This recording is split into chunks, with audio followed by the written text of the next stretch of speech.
आदाब नाजरीन, मैं हूं नीलू और आप देख रहे हैं तफ्तीश। हमारे आसपास जुर्म हो रहे हैं, मुजरिम बेखौफ है, मगर हम मुजरिमों को चैन से नहीं बैठने देंगे क्योंकि हम कर रहे हैं तफ्तीश। इस संगीन वारदात ने इस गांव की तारीकी को और बढ़ा दिया है। रात के अंधेरे में अंजाम दिया गया एक ऐसा गुनाह जिसने पुलिस के तमाम दावों की पोल खोलकर रख दी।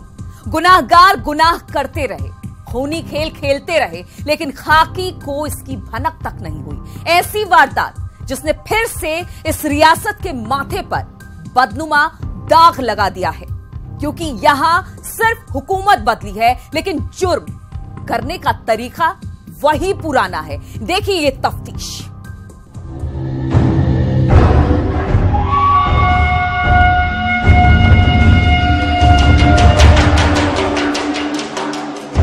बंद कमरे की मिस्ट्री, 12 घंटे की मिस्ट्री, मकान नंबर C55 की मिस्ट्री। एक कमरा, 4 लाख, 12 घंटे। मकान नंबर C55 की ऐसी मिस्ट्री जो अब तक मिस्ट्री बनी हुई है।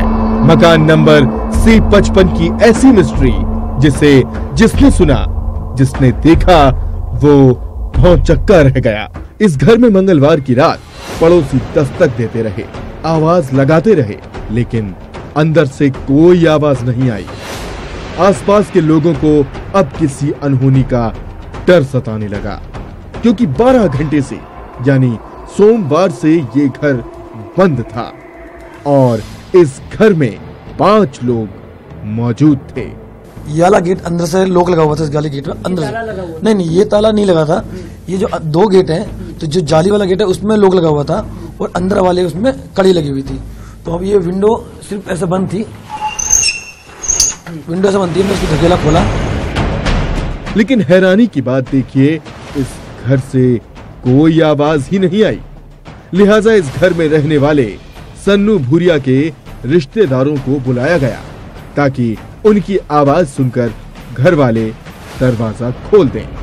लेकिन रिश्तेदारों की आवाज सुनकर भी कोई हलचल नहीं हुई। सबके दिमाग में तरह तरह के ख्याल आ रहे थे। पड़ोसी घर को खोलने की कोशिश कर रहे थे, लेकिन खिड़कियां बंद थीं, दरवाजा भी अंदर से बंद था और जाली वाले गेट में ताला लगा हुआ था। जी हां, ताला लगाकर ये पूरा परिवार सो रहा था। यही वो सवाल है जो अब तक मिस्ट्री बना हुआ है। क्या गए? आवाज दी आपने? आवाज दी इसको, तो कोई रिप्लाई नहीं आया। तो बाद में गिड़गिड़ाने की आवाज आई। गिड़गिड़ाने की आवाज आई तो मैं ऐसे गिड़गिड़ाने की कोई मतलब किसी की कुछ लग गई हो, कोई मुसीबत में हो, उस तरीके से। फिर हमने हाथ डाला, यहाँ से दरवाजा खोलने की कोशिश की, तो जो अंदर वाला दरवाजा है वो तो हाथ डालने में खुल गया। फिर हमने जब जाली वाला दरवाजा खोलने की कोशिश की, हाथ डाला तो उसमें लॉक लगा हुआ था। इस मिस्ट्री को सुलझाने के लिए मंडीदीप पुलिस को बुलाया गया। दरवाजा बंद था, ताला जड़ा हुआ था, लिहाजा पुलिस को दरवाजा तोड़ना पड़ा। और जैसे ही दरवाजा खुला, सबके होश उड़ गए।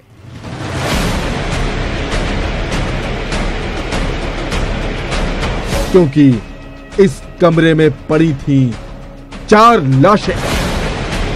20 साल की पूर्णिमा की लाश, 12 दिन की उसकी बेटी की लाश, 11 साल के पूर्णिमा के भाई की लाश और 40 साल की पूर्णिमा की मां की लाश। फिर उस टाइम मेरे साथ पुलिस भी थी, पुलिस भी अवेलेबल थी। तो उन्होंने फिर जो मेन रूम है, मेन रूम का दरवाजा तोड़ा उन्होंने। जब दरवाजा तोड़ा तो 4 लोग मतलब खत्म हो चुके थे ऑन द स्पॉट। मैंने चेक कराया कि, क्योंकि मैंने बोला सबसे पहले बच्ची को चेक करो, बच्ची जिंदा है या खत्म हो गई है। तो वो खत्म हो गई थी। क्या लग रहा है कि ये सिगड़ी का धुआं है या फिर? नहीं, सिगड़ी का धुआं नहीं लग रहा है। जो देख के लग रहा है वो पॉइजन ही लग रहा है, कि जैसे पॉइजन खाया गया हो या पॉइजन खिलाया गया हो। इस पूरे कमरे में एक और शख्स था जो जिंदा था। सन्नू भूरिया जी जो हैं वो अनकॉन्शियस स्थिति में हैं अभी, वो ज्यादा बोल नहीं पा रहे। पुलिस ने उनसे घटनाक्रम के बारे में पूछने का प्रयास किया तो उनका यही कहना था कि मैं रात में सो गया, इसके बाद मुझे नहीं पता। जो शव मिले हैं वो बिस्तर पर स्वेटर पहने हुए और रजाई ओढ़े हैं, संभवतः सोते की स्थिति में। कुछ खाना भी मिला है जिसको हम सील करके जिसका वैज्ञानिक परीक्षण करा रहे हैं। तो अब सवाल उठता है कि भोपाल से सटे मंडीदीप की हिमांशु मेगा सिटी कॉलोनी के मकान नंबर 55C की वो क्या मिस्ट्री है? आखिर इन मौतों का क्या राज है? क्या इन चारों की हत्या की गई? लेकिन सवाल तो ये भी है कि जब दरवाजे पर ताला अंदर से लगा था तो हत्यारा इस घर में कैसे आया? क्या ये हत्या का मामला है या फिर एक ऐसा हादसा जो अब तक ना देखा गया ना सुना गया? और कमरे में मौजूद सन्नू भूरिया के परिवार में 4 लोगों की मौत हो जाती है, लेकिन सन्नू का बचना आखिर कौन से सवाल खड़े कर रहा है? पुलिस भी इस केस को सुलझाने की कोशिश कर रही है। शव के मुंह पर झाग था, इसके संबंध में हमने डॉक्टरों से राय ली तो दोनों परिस्थितियों में झाग हो सकते हैं, पॉइजन की स्थिति में भी और सफोकेशन में भी। और डॉक्टरों का यह भी कहना है कि जो शव है वो लगभग उनको 12 घंटे पुरानी स्थिति में बता रहे हैं। आज PM फर्स्ट आवर में हो जाए। तो इस केस की तफ्तीश शुरू करते हैं, क्योंकि इन 4 लाशों की वजह जानना बेहद जरूरी है। चश्मदीद के मुताबिक पूरा घर अंदर से पैक था, यहाँ तक कि एक खिड़की को तो शॉल से ढक दिया गया था जिससे ठंडी हवा यहाँ नहीं आए। अब जरा लाशों की पोजीशन पर गौर करिए। सन्नी भूरिया जो जिंदा है, उसकी पत्नी पूर्णिमा की लाश बिस्तर पर मिली। पास ही में उसकी 12 दिन की बेटी की लाश पड़ी थी। थोड़ी ही दूर पर सन्नू के 11 साल के साले की लाश पड़ी थी, वो भी पलंग पर ही था। और उससे थोड़ी दूर ही सन्नू की सास की लाश पड़ी थी जो बिस्तर से थोड़ी नीचे की तरफ लटक रही थी। इस पूरे मामले में एक बात है, सन्नू पलंग पर नहीं बल्कि जमीन पर लेटा था। सब लोग रजाई कंबल ओढ़े थे। एक और बात जानना बेहद जरूरी है, सारी लाशों के मुंह से झाग निकल रहा था। तो क्या इन लोगों को जहर दिया गया? क्या खाने में मौत परोसी गई थी? आखिर 4 लाशों की इस मिस्ट्री को सुलझाने के लिए पुलिस ने किचन से खाने का सामान जब्त किया है, जहां 3 रोटियां पुलिस को मिली थीं। तो क्या खाने में जहर दिया गया था या फिर मामला कुछ और ही है? सवाल तो ये भी है कि आखिर दरवाजे पर अंदर से ताला क्यों लगा था? क्या ये सामूहिक सुसाइड का मामला है? जिस घर में 12 दिन पहले बेटी की कुलकारियां गूंजी थीं, उस घर में कैसे मातम पसर गया?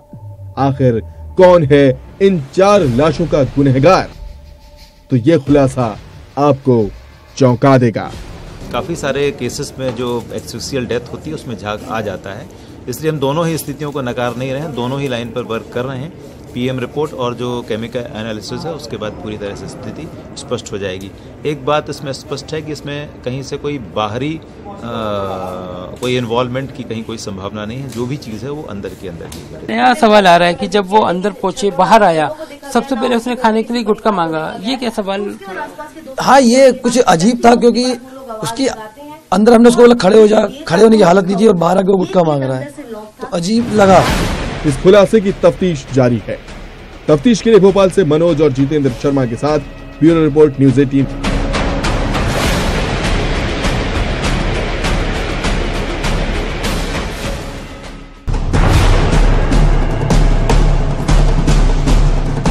कमरा नंबर 202 की मिस्ट्री, जिंदगी चेक इन, मौत चेकआउट।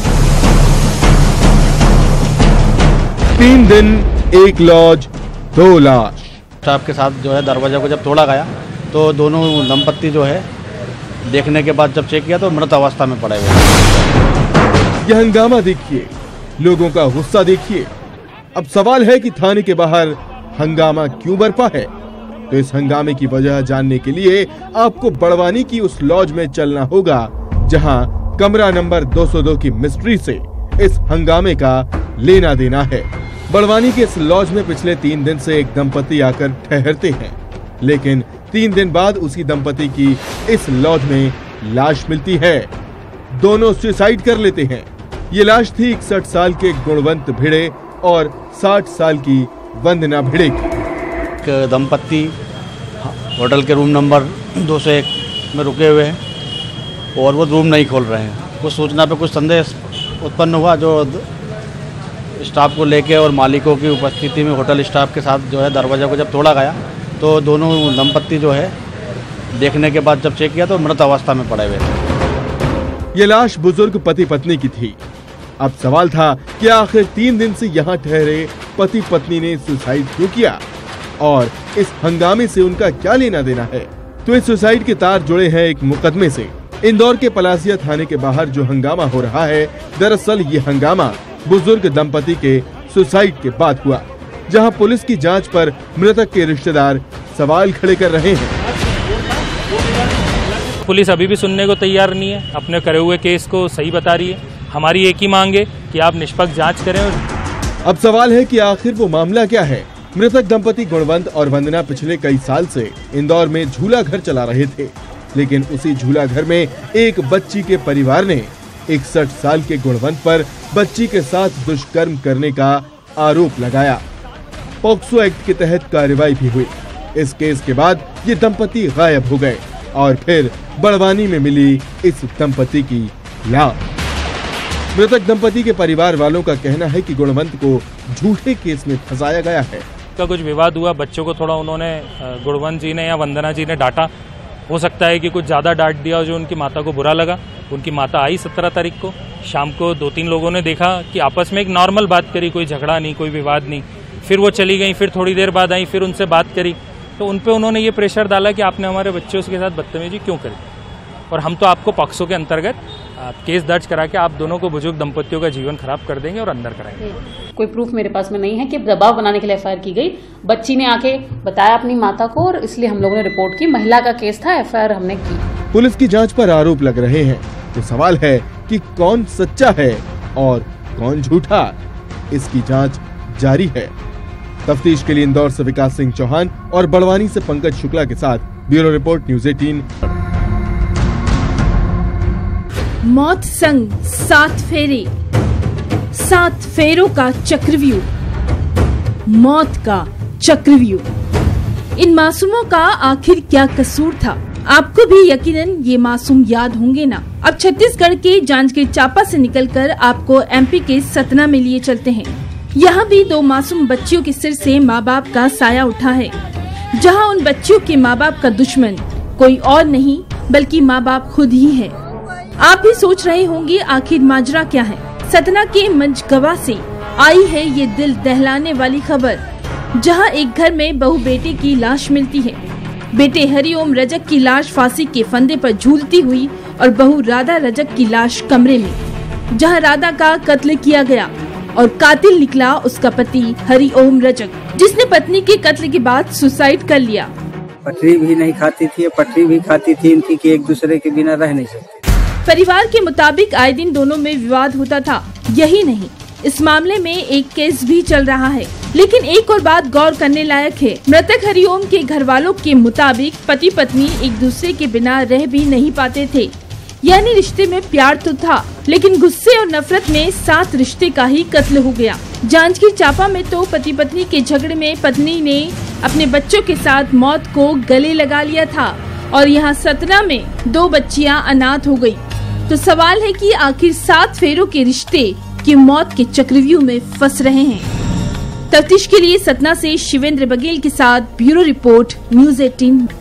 तो आज के लिए बस इतना ही, मगर हमारी तफ्तीश जारी है। अगले हफ्ते फिर हाजिर होंगे, क्योंकि ना जुर्म रुके हैं और ना ही रुकेगी हमारी तफ्तीश। जय हिंद।